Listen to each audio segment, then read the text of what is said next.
Bonjour à tous, bienvenue sur The Glove Driver. Vous me retrouvez pour une vidéo assez inattendue que j'avais pas forcément prévu de faire, mais je me suis dit que l'occasion était quand même intéressante.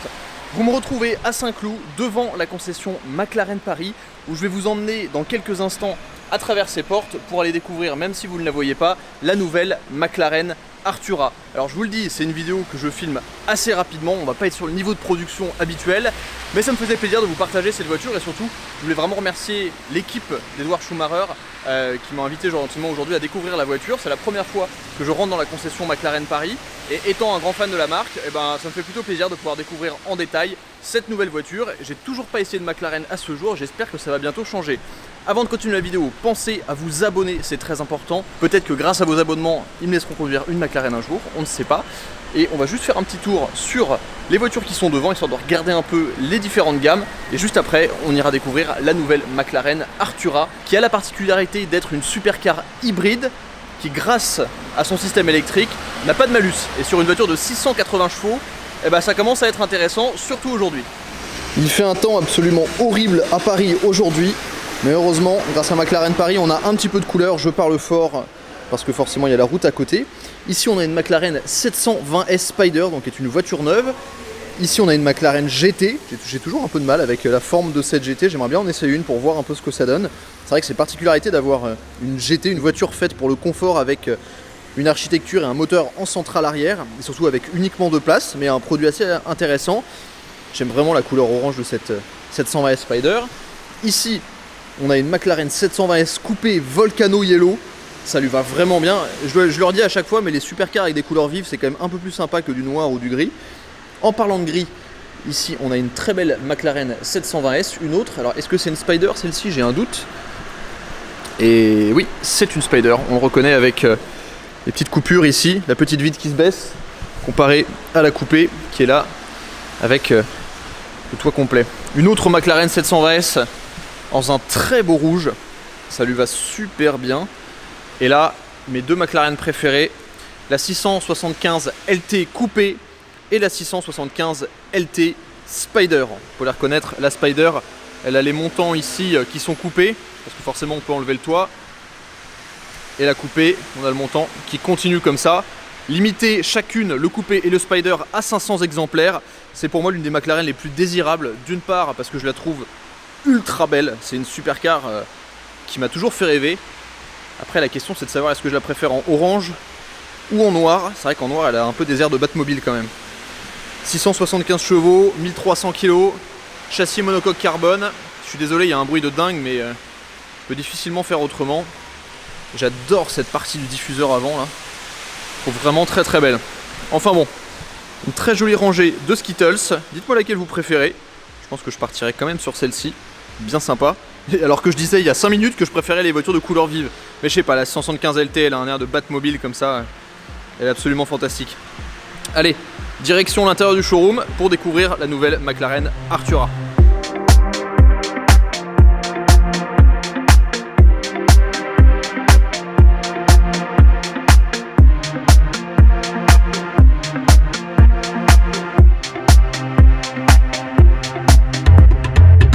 Vous me retrouvez maintenant à l'intérieur du showroom McLaren Paris pour que je vous présente la nouvelle McLaren Artura. C'est une présentation statique, on va s'intéresser à tous les petits détails de la voiture. La première chose à savoir, c'est que cette McLaren s'inscrit dans une dynamique un peu différente de celle des précédentes. Je m'explique.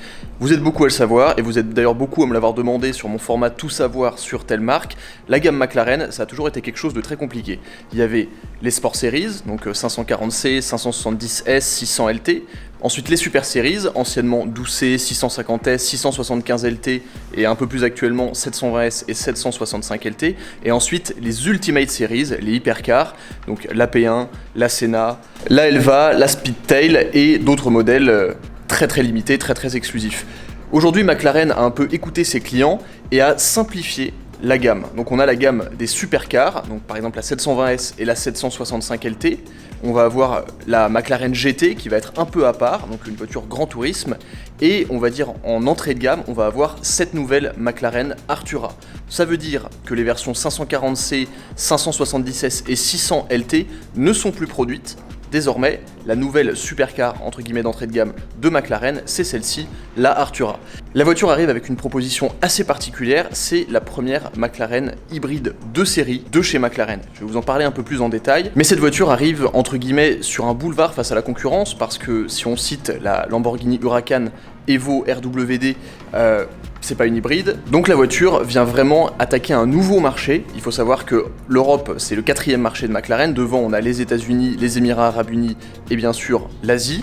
Et cette nouvelle McLaren Artura marque donc une sorte de tournant dans l'ère de McLaren. Alors en termes de configuration, déjà cette voiture est présentée dans une superbe configuration orange. Ce que j'aime bien immédiatement au niveau du design, c'est qu'on retrouve vraiment l'esprit McLaren avec plein de détails qui viennent d'autres voitures.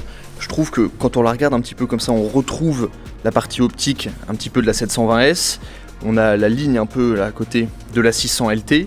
Et à l'arrière, je vais vous montrer ce petit détail. On a vraiment une partie qui est reprise directement de la Senna. Cette partie-là, là, qui est vraiment très très belle.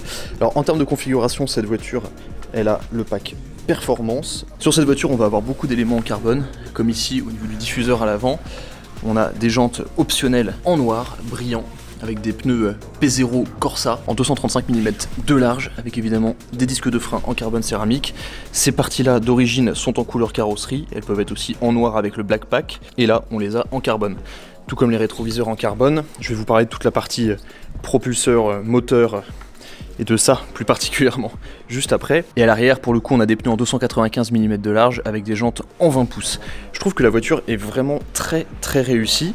En termes de gabarit, par rapport à une 570S, elle est légèrement plus longue, mais elle sera quand même toujours un peu plus courte que la 720S. Donc voilà, ça se place vraiment entre les deux modèles. La vraie difficulté avec cette voiture, c'était d'en faire une supercar hybride et donc de loger les batteries tout en gardant la philosophie d'attaque au poids depuis la renaissance de la marque. Donc pour sauver un maximum de poids tout en ayant les batteries, vous pouvez l'observer, cette partie-là sur le toit, c'est une seule partie qui s'arrête ici. Donc d'habitude, en général, c'est coupé au niveau des montants. Là, c'est une seule partie, et ça se voit, c'est assez particulier. Et ici, c'est pareil, au niveau de l'arrière, toute la malle arrière est faite d'une seule pièce. Donc ça, je veux dire que c'est assez impressionnant et il sauve évidemment beaucoup de poids sur la voiture. Au niveau du moteur, c'est là où ça change vraiment. On n'est plus sur le V8 4 litres biturbo, on est sur un V6 3 litres biturbo qui est aidé par des moteurs hybrides qui développent au total en puissance cumulée 680 chevaux sur la voiture. La boîte de vitesse est maintenant une boîte double embrayage à 8 rapports. Et la particularité, je vous l'ai dit de cette voiture, c'est que c'est une hybride. Donc on a le V6 accouplé à un moteur hybride qui sont logés juste derrière les sièges.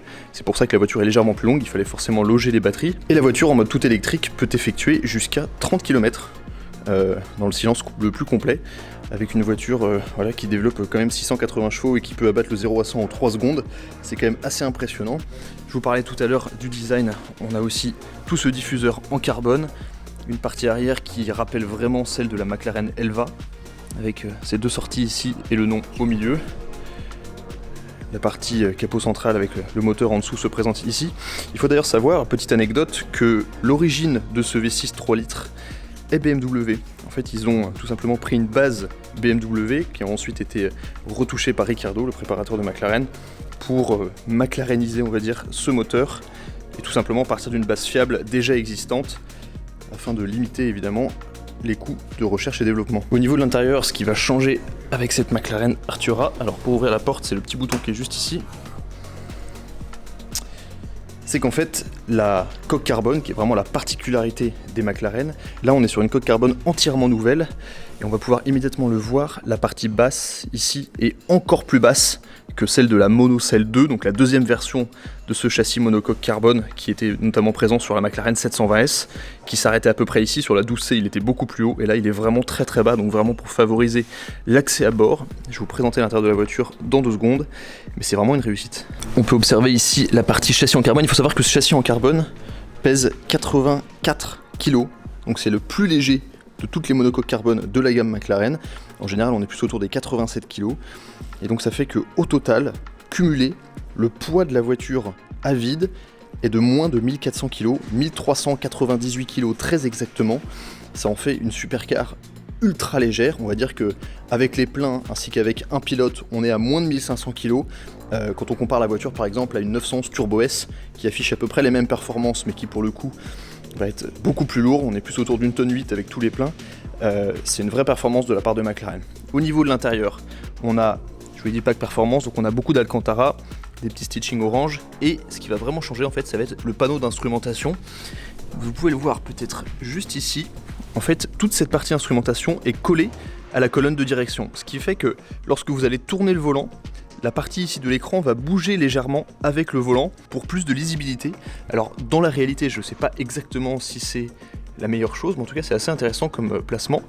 On a ici les boutons notamment pour lever l'essieu avant, pour le Lane Keep Assist, pour verrouiller la voiture et pour ouvrir le coffre avant.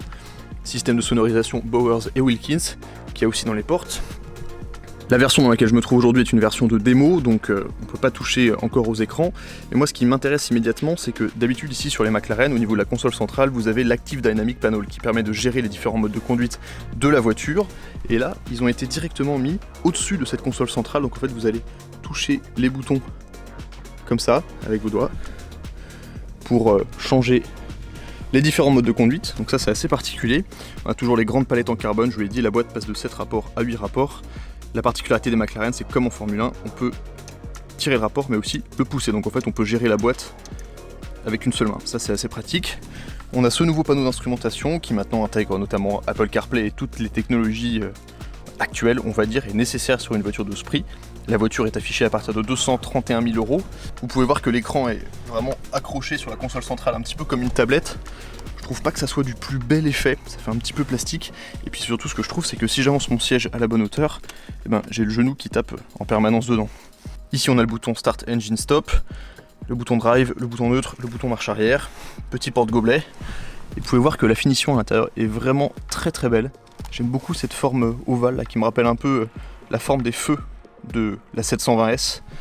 Tableau en Alcantara, en fait l'intérieur est vraiment inspiré de la Elva, la barquette de McLaren, surtout au niveau de cette partie là et au niveau de ce système là qui va tourner légèrement avec le volant. Ce que j'aime bien, c'est que dans les rétroviseurs en carbone, on peut directement voir les immenses entrées d'air qu'il y a sur le côté. Donc voilà, une deuxième petite vue de l'intérieur. Ce qui est certain, c'est que même moi, je mesure 1m91, l'accès à bord est vraiment très très facile et surtout, la garde au toit est vraiment hyper importante. C'est une McLaren qui est moins orientée piste que les autres, même si on retrouve des performances absolument hallucinantes, mais on peut largement mettre un casque dans la voiture et on sera parfaitement à l'aise, ça c'est génial. La voiture reste évidemment une propulsion, et comme je vous l'ai dit, prix de base 231 000 € avec la particularité de n'avoir pas de malus. C'est un peu ce qui est incroyable sur cette voiture, 680 chevaux sans malus. C'est un peu le bonheur et peut-être le futur de l'automobile en espérant que d'autres constructeurs suivent cette dynamique. J'aime vraiment beaucoup l'arrière très ouvert comme ça avec les deux échappements en mode canon là, qui sortent du diffuseur. On peut voir la boîte à l'arrière sous ce massif diffuseur en carbone. Je trouve que la voiture est vraiment très très belle. Dites-moi ce que vous en pensez dans les commentaires. Je trouve que c'est une réussite. C'est à la fois élégant, très dynamique, surtout dans cette couleur orange, ça lui va vraiment bien. Dites-moi ce que vous en pensez. Mais perso, je suis assez conquis. Et je vous avoue que maintenant j'ai qu'une hâte, c'est de l'essayer et de voir ce que donne une supercar hybride, voir si on s'éclate toujours autant et voir si en termes de sonorité ce V6 tient ses promesses. Autre petit détail que je ne vous ai pas mentionné, toujours pour favoriser la perte de poids, la marche arrière a été supprimée de la boîte de vitesse et c'est à chaque fois les moteurs électriques qui prendront le relais pour, là encore, économiser un petit peu de poids. Merci d'avoir suivi cette vidéo, j'espère que ça vous a plu, j'espère que j'ai pas été trop brouillon, parce que ça s'est fait assez rapidement. En tout cas, un grand merci aux équipes de McLaren Paris et Edouard Schumacher pour cette belle invitation. Je suis vraiment honoré qu'ils m'invitent pour regarder l'une de leurs nouvelles supercars. A très vite sur The Glove Driver, ciao.